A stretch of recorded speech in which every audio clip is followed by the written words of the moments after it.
Hello, everyone. Welcome back to Podcast, the show that helps you improve your English in a natural and enjoyable way. I'm Sarah. And I'm Mike. Hi, Sarah. Hi, everyone listening. Hey, Mike. How's your day going?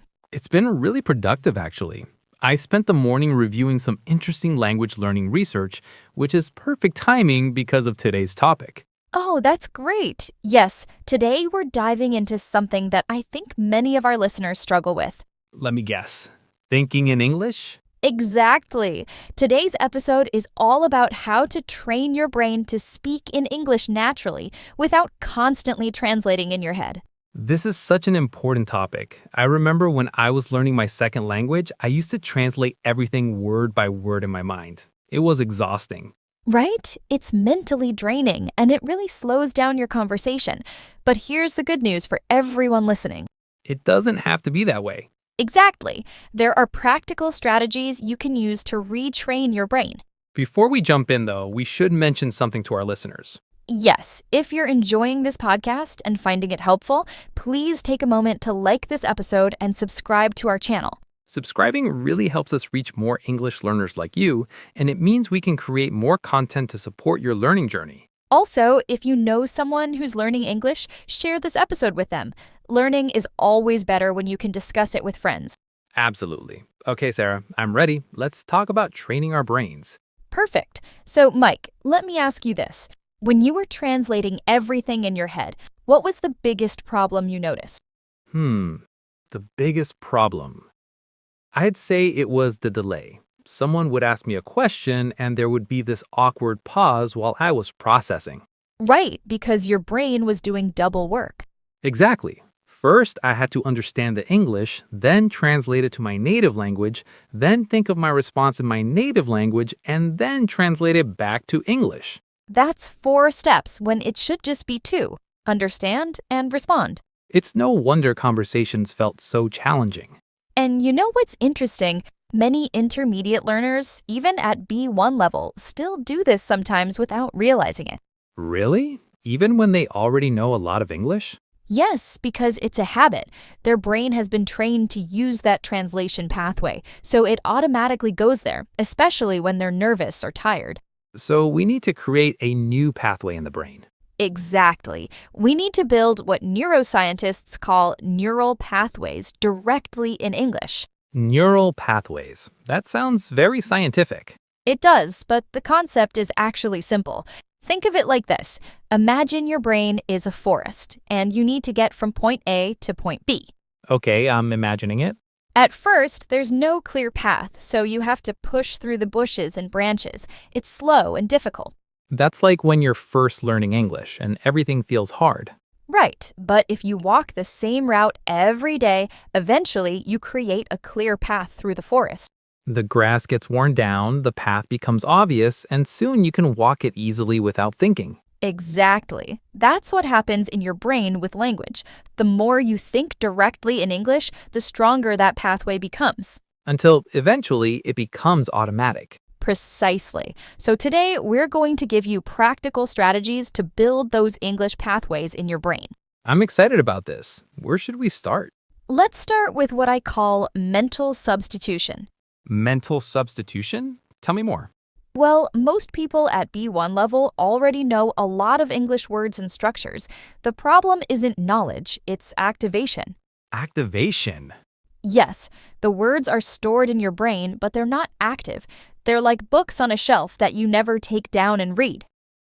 So we need to take those books off the shelf more often. Exactly. And here's how you do it. Throughout your day, whenever you think something in your native language, pause for a moment and ask yourself, how would I say this in English? So basically catching my thoughts and translating them. Not exactly translating, more like expressing them. Let me give you an example. This morning, I was making coffee and I thought to myself in my native language, I need more sugar. A simple thought. Very simple. But then I stopped and said in my mind, I need more sugar. But then I pushed myself further. How else could I express this? Oh, I see what you mean. You could say, this coffee isn't sweet enough. Or I'd like to add some more sugar, or this needs to be sweeter. So you're not just translating one sentence, you're exploring different ways to express the same idea. Exactly, and this is crucial because it gets your brain thinking flexibly in English. Rather than thinking there's only one correct translation. Right, language isn't about finding the perfect word for word translation, it's about expressing meaning. This is really helpful. So throughout the day, I should be catching my thoughts and rephrasing them in English. Yes, but here's the important part. Don't just do it once. Try to come up with 2 or 3 different ways to say the same thing. That makes the neural pathways even stronger. Exactly. And it also prepares you for real conversations, because in real life, you often need to rephrase something if the other person doesn't understand. That's a great point. I've definitely been in situations where I said something and the person looked confused and I had no idea how to say it differently. Because you only had one pathway to that idea. But if you practice creating multiple pathways, Then I have options. I can rephrase easily. exactly.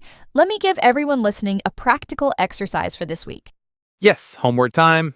Okay, choose 3 daily activities, maybe making breakfast, commuting to work, and getting ready for bed. Okay, 3 routine activities. During each of these activities, narrate what you're doing in your head in English, but challenge yourself to say each action in at least 2 different ways. Can you give us an example? Sure, let's say you're brushing your teeth. You could think, I'm brushing my teeth, and then also, I'm cleaning my teeth, or I'm using my toothbrush. So even simple actions get this double or triple expression. Yes, and after a week of this, you'll notice that English starts to flow more naturally because your brain has more routes to access the language.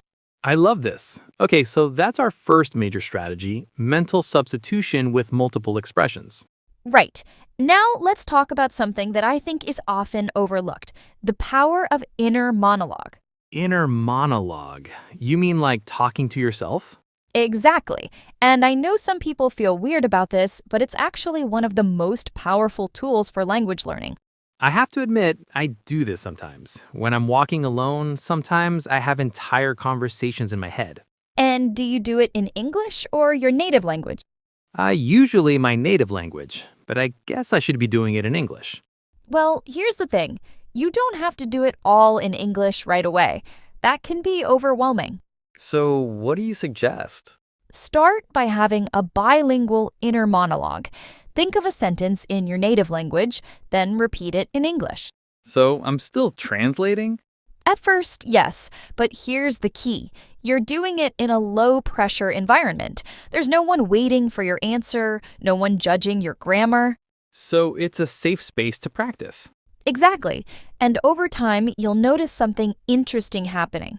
What's that? The English will start coming first sometimes. You'll think of something directly in English without needing to translate it first. Really? That just happens naturally? It does, but only if you practice. The brain is very efficient. It learns to take shortcuts. So, if I keep using this English pathway, my brain will eventually realize, hey, this is faster than translating. Precisely. Your brain will start to prefer the direct English route because it's more efficient. That's fascinating. So, the inner monologue is like a training ground. Yes. And here's another tip. Make it interesting. Don't just narrate boring things. What do you mean? Well, a lot of people will practice by thinking, I'm sitting, I'm standing, I'm walking. Which is useful, but also pretty boring. Right. Instead, have actual thoughts, opinions, feelings, reactions. Can you give me an example? Sure. Let's say you see someone wearing a really interesting jacket. Instead of just thinking, that's a nice jacket, engage with it more. How? Think something like, wow, that jacket is really stylish. I wonder where they bought it. I'd love to have something like that, but in a darker color. Maybe I should look for something similar online. Oh, I see. You're having a real internal conversation, not just labeling things. Exactly. You're using complex sentences, hypothetical situations, expressing preferences. This is much more valuable for your brain. Because this is how we actually use language in real life. Exactly. We don't just label things. We have opinions, make plans, wonder about things. So the inner monologue should reflect real thinking, not just vocabulary practice. Yes. And here's something else that's really powerful. Use your emotions. My emotions. Yes, when you feel frustrated, try to express that frustration in English in your head. This is so annoying, or I can't believe this is happening. Oh, emotional language. Right. When you feel happy about something, think this is wonderful, or I'm so glad this worked out. I see what you're doing. You're connecting emotions with English expressions.